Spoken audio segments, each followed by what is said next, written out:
Tout à coup, elle me dit d'un ton mystérieux, si vous voulez, vous pouvez savoir où sont présents ces objets de vos affections.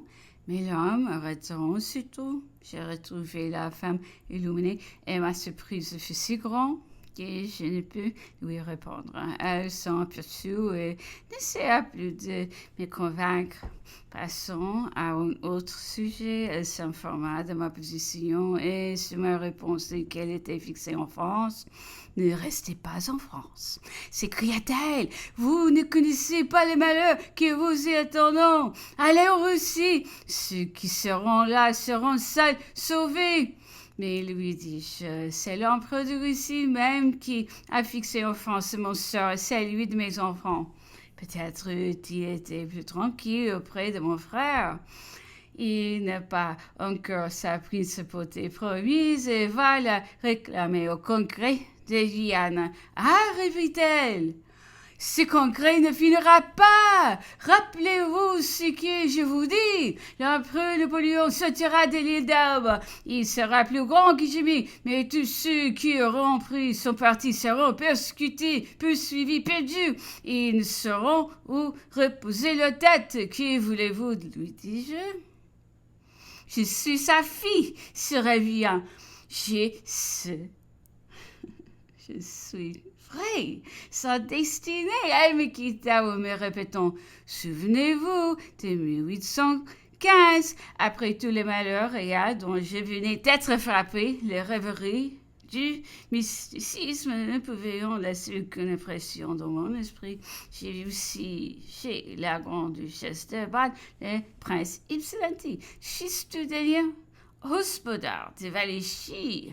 Il payait avec chaleur les malheurs de la Grèce, servi et son bonheur s'il pouvait jamais la délivrer de cet oppresseur. J'ai partagé ses sentiments, j'ai déploré avec lui qu'au lieu d'user de force à se faire la guerre entre elles, les nations civilisées ne sont plus saintes.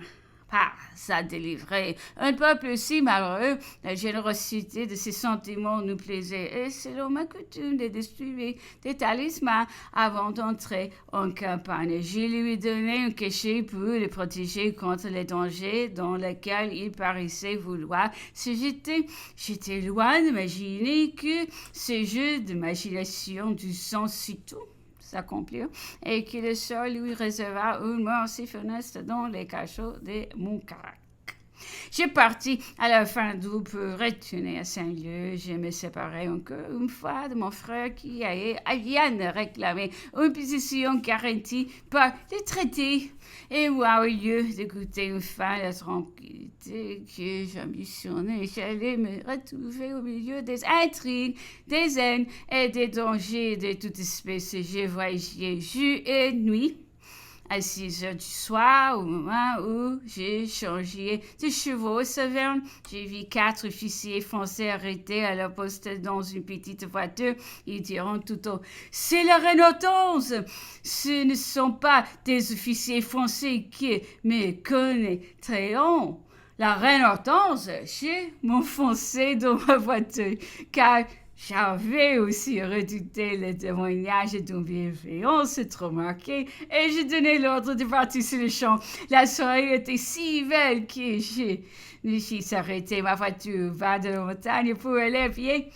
À mon grand étonnement, j'ai vu arriver ces jeunes gens qui me salueront par mon nom, mais manifesteront leur joie de revoir un instant la fille de leur empereur.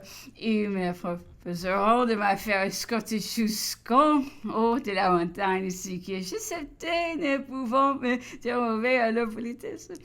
Ils m'exprimer son désespoir sur l'état humiliant de la France, l'autre milieu aimé reprendre les fers qui avaient longtemps porté en Angleterre, qui dévoile le baissement de notre armée. Ils parleront de l'abdication forcée de l'empereur, de sa fête qui venaient de célébrer en dépit des défenses et jureront de ne jamais s'attacher à une dynastie aminée par l'étranger. J'ai cherché à les calmer, à leur présenter le bonheur de la paix, la nécessité de se résigner aux circonstances et de se reposer après tant d'exploits. Non, s'écriant-ils tout, nous ne pouvons vivre et être humiliés. Souvenez-vous de nous. Si jamais vous en avez besoin, nous vous sommes tout dévoués. Un mot de vous suffirait pour nous faire tout entreprendre. Voici nos noms, messieurs de nos régiments. À l'instant, nous arrivions au haut de la montagne où se trouvait un arc de triomphe nouvellement élevé pour le duc de Berry qu'on attendait à ce qu'ils me diront. Mais ajouteront-ils, c'est vous qui les consacrez. La première est aussitôt elle vous-même des cartes chargées de protéger l'arc de triomphe. Ils m'entraîneront au cri de Vive la reine Hortense! Quel bonheur, diront-ils. Cet arc de triomphe ne sera pas inutile.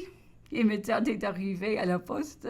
J'avais l'air d'un coupable contraint, car plus que jamais une telle excitation devait me déplaire.